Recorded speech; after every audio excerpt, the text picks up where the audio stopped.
Our focus is restoring wild salmon and trout populations to the Monterey Bay region. We've got a pretty ideal setting here for a conservation hatchery. We've got the Berry Creek, which is good, cold, fishless water. We don't have to worry about, sucking in native fish through the screens or anything. And here we've got Big Creek, which is still has extant wild steelhead populations. So this is a great place for a conservation hatchery.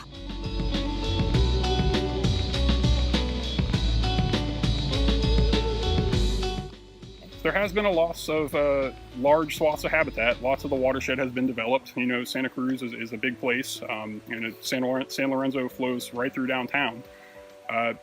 Aside from that, there's global conditions that are causing this decline. So we have a lot of uncertainty in the ocean phase. Once we can do everything in our power for these fish in fresh water, and then once they're out of the ocean, it's kind of at the mercy of ocean conditions. And I would make the case that changing ocean conditions have had a major impact on coho and steelhead.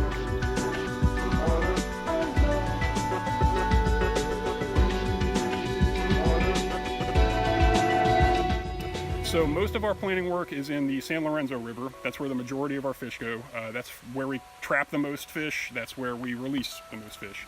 Scott Creek is the closer and probably the preferred one that we'd like to see restored because it's got the proximity and the habitat. So we do San Lorenzo and Scott Creek. So the interference between hatchery and wild fish can have kind of a domesticating effect. You have these hatchery fish that are well adapted to life in a hatchery. So that can interfere with their ability to behave as wild fish when we release them. We try to mitigate that by selecting fish from all throughout the run, keeping them in the hatchery for as little time as possible, and selecting parentage and genomics that make them as diverse and wild as possible. So we really do try to limit the hatchery influencing forces on wild populations. Okay.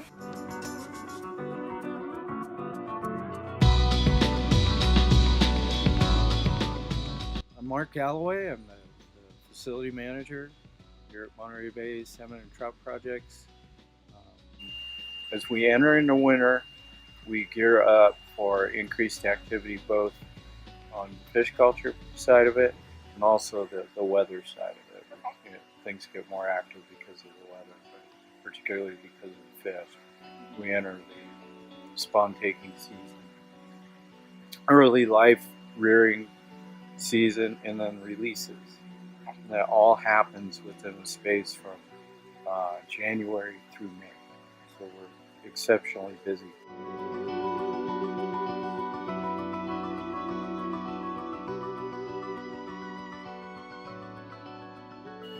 My favorite part is during spawning season. I think any hatchery manager, any salmonid facility hatchery manager will tell you the highlight of the year is spawning season.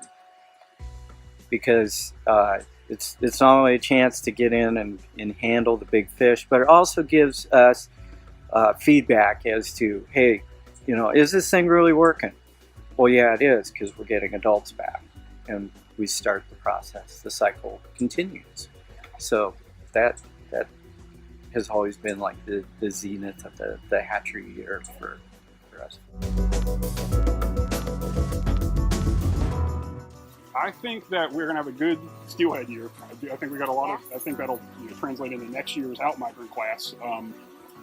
For coho, I think we're fighting the good fight, but there's just not many coho here. They're just not around.